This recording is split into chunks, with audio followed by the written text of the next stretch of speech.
안녕하세요. 영림중학교 교장 윤상혁입니다. 영림중학교는 서울시 구로구에 위치한 공립중학교로 교육의 생태적 전환을 위해 많은 학생, 학부모, 교직원들이 함께 고민하고 실천하는 학교입니다. 이 영상을 시청하시는 모든 분들의 생태교육에 대한 인식이 깊어지고 더 나아가 우리 사회의 생태적 전환을 위해 더 많은 분들이 행동으로 옮겨주시기를 기대합니다. 그럼 시작해 보겠습니다. 제가 생태전환 교육의 부제로 로고스, 파토스, 에토스라고 썼는데요. 아리스토텔레스의 수사학에 등장하는 표현입니다. 로고스, 파토스, 에토스는 아리스토텔레스가 말하는 설득의 3요소입니다. 그러니 오늘 이 시간은 제가 여러분을 설득하기 위해 아리스토텔레스의 수사학을 차용한 것일 수도 있지만 한편으로는 여러분께서 누군가에게 생태적 전환에 대해 소개하고자 할 때 이 방식이 도움이 될 것입니다. 먼저 생태전환 교육의 로고스입니다. 기록을 의미하는 로그의 원래 뜻은 통나무라고 합니다. 종이가 발명되기 전에 통나무에 글자를 새겨 넣었기 때문이라는 말이 있더군요. 여기서 비롯된 말인 로고스는 글과 논리를 지칭하는데 좀 더 자세히 말하자면 상대방에게 명확한 증거를 제공하기 위한 논리를 일컫습니다. 로고스는 논리적인 근거와 이성적인 논증을 통해 청중을 설득하는 방식입니다. 여기에는 사실, 통계, 논리적 추론과 같은 객관적 증거들이 설득의 근거로 등장하는데요. 청중들이 발언자의 주장이 합리적이라고 느끼고 받아들이도록 하기 위해 사용하는 방식입니다. 저는 이번 장에서 생태전환 교육이 왜 시작된 것인지 말해보고자 합니다. 그것은 논리적인 동시에 생태전환 교육이 시작되는 배경이기도 합니다. 1951년부터 1980년까지의 온도를 평균으로 했을 때 2022년 0.89도씨가 상승했음을 나타냅니다. 사실 산업혁명이 시작된 1850년을 기준으로 하면 현재 전 지구적으로 1.1도가량 온도가 상승했다고 합니다. 다음은 The Great Acceleration, 즉 대가속입니다. 그림을 자세히 보시면 왼쪽 12개의 그래프, 그러니까 주황색 그래프들의 범주와 오른쪽 12개의 그래프, 즉 청록색 그래프들의 범주가 다릅니다. 왼쪽은 사회 경제적 영향을 보여주는 그래프이고요. 오른쪽은 지구 시스템의 경향을 보여주는 그래프죠. 얼마 전 EBS 위대한 수업에서 환경사의 선구자로 불리는 존 로버트 맥닐이 대가속 시대에 대해 강연을 했었는데요. 이 강연에서 맥닐은 대가속이 중요한 이유는 오늘날 대다수가 대가속 시대를 경험했기 때문이라고 말하고 있습니다. 사실 우리는 전례 없는 환경 변화를 겪고 있습니다.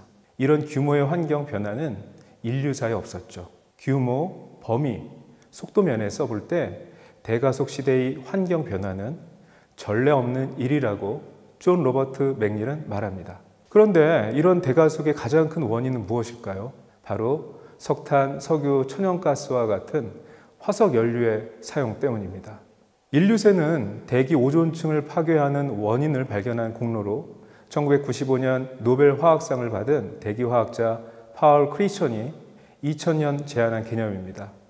인류세는 인류를 뜻하는 그리스어 안트로포스와 시대를 의미하는 신의 합성어인데요. 인류세란 인류의 출현과 함께 시작된 신생대 제4기 홀로세 중 인류가 지구 환경에 큰 영향을 미친 시점부터를 별개의 세로 분리하자는 주장입니다.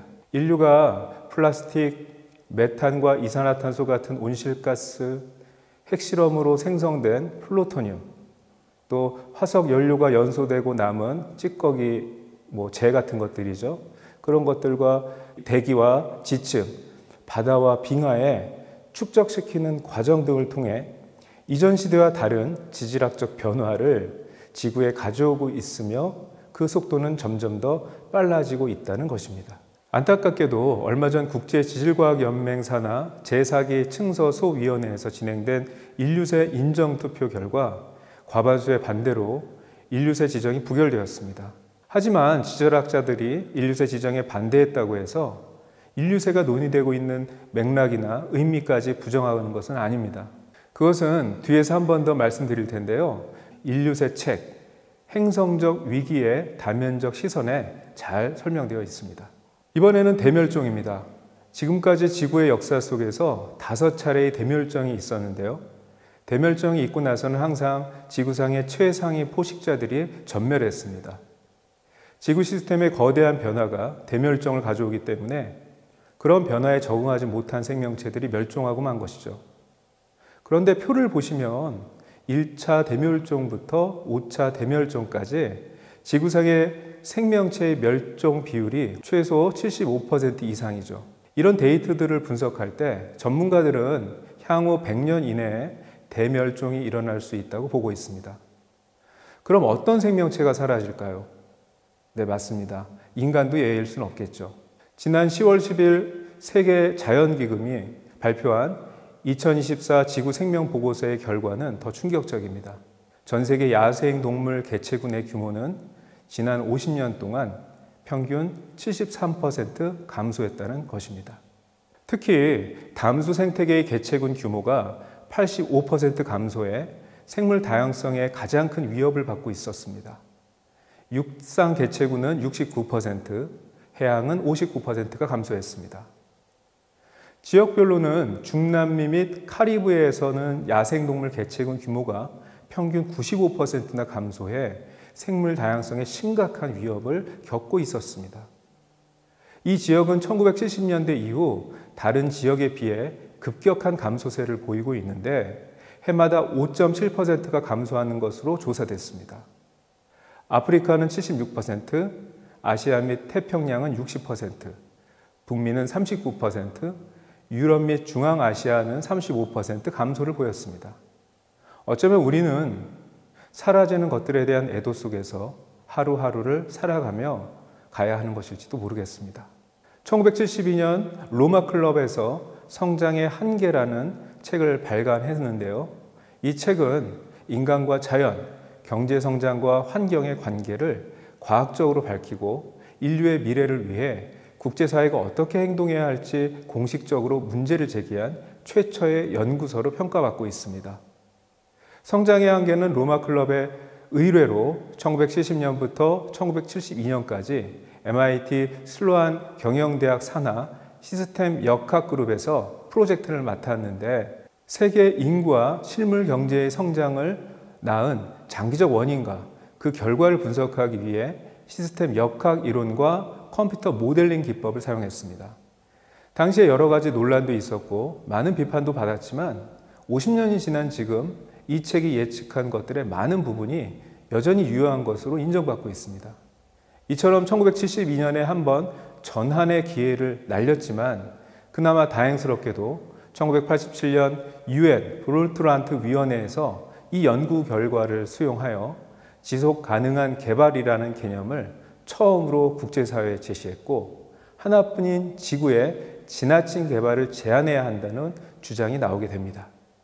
WCED로 불리는 환경과 개발에 관한 세계위원회는 1987년 우리 공동의 미래라는 보고서를 통해 지속가능 발전의 개념을 다음과 같이 정의하였습니다. 미래의 세대가 그들의 필요를 충족시킬 수 있는 가능성을 손상하지 않는 범위에서 현재 세대의 필요를 충족시키는 발전. 이 보고서는 필요와 환경 용량의 한계라는 두 가지 핵심 개념을 담고 있는데요. 첫째, 필수적인 필요에 대한 개념입니다. 빈곤은 사회적 문화적으로 결정되는 것이며 모두가 합당하게 원할 수 있는 패턴으로 소비에 대한 가치의 방향을 다시 설정해야 한다고 주장했습니다. 특히 서구 선진국의 소비 수준을 낮추어야 한다고 역설했어요. 둘째, 현재와 미래의 필요를 충족시키기 위한 환경 용량에는 한계가 있다는 개념입니다. 이는 현 상태의 기술과 사회 조직을 유지하는 데는 한계가 있다는 것을 의미합니다. 참고로 비영리 단체 국제 생태발자국 네트워크에서는 매년 지구 생태 용량 초과의 날, 즉 Earth Overshoot Day를 발표하고 있는데요. 2024년 지구 생태 용량 초과의 날은 언제일까요? 8월 1일입니다. 그러니 8월 2일부터는 미래 세대가 써야 할 자원을 현 세대가 허락도 없이 당겨 쓰고 있는 셈인 거죠. 결국 현 세대의 성장이라는 것은 미래 세대에게 떠넘기는 부채와 다를 바 없습니다. 1991년 소련이 해체되면서 마침내 냉전 시대가 끝이 났죠. 그러한 평화적 분위기 속에서 비로소 세계의 정상들이 모여 환경 문제를 토론의 장에 올릴 수 있게 됩니다. 바로 1992년 6월 3일부터 6월 14일까지 브라질 리우데자네이루에서 열린 환경과 개발에 관한 유엔 회의입니다. 리우 회의 또는 지구 정상 회의라고도 하는 이 회의는 전 세계 114개 국가 정상과 186개국 정부 대표단이 참여했고 각국의 비정부 기구도 모여 지구 환경 회의를 개최한 세계 최대 규모의 국제 회의였습니다. 이 회의에서 이제는 모든 영역에서 사용하는 용어인 지속 가능한 발전 개념을 담은 환경과 개발에 관한 리우 선언이 발표되었고 무엇보다 기후변화 상황을 공식적으로 인정하며 대책 마련을 위한 기후변화 협약과 생태계 파괴와 지구 생물종 멸종을 막기 위한 생물종 다양성 협약이 만들어졌습니다. 기후변화 협약 당사국 총회와 관련해서 역사적으로 가장 중요한 총회는 제3차 당사국 총회와 제21차 당사국 총회입니다. 1997년 열린 제3차 당사국 총회에서는 교토 의정서가 채택되었고 2015년 열린 제21차 당사국 총회에서는 파리 협정이 체결되었습니다. 현재부터 2030년까지는 신기후체제라 불리는 파리 협정의 자장 속에 있다고 볼 수 있습니다. 구체적인 내용은 표를 참고하시기 바랍니다. 기후변화 협약에서 COP, 즉 당사국 총회만큼 중요한 단위가 바로 기후변화에 관한 정부 간 협의체, 즉 IPCC입니다. 지난 2023년 3월 20일 제58차 IPCC 총회에서 제6차 평가보고서 종합보고서가 만장일치로 승인되었습니다.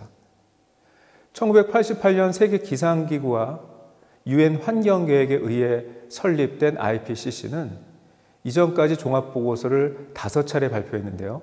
이를 통해 IPCC는 인류에 의해 기후변화가 전례 없는 속도로 진행되고 있다는 점을 과학적으로 확인했습니다.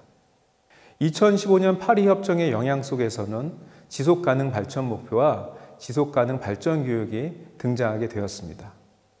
그리고 2018년 10월 대한민국 인천에서 개최된 IPCC 제48차 총회에서 지구온난화 1.5도 특별보고서가 승인되었는데요. 이 보고서에 근거하여 전 세계 각국은 보다 절박하게 탄소 중립 선언과 탄소 중립 로드맵을 발표하게 됩니다. 우리나라도 예외는 아니었고요. 저는 생태 전환 교육이 바로 이 보고서의 영향 속에서 출발했다고 생각합니다.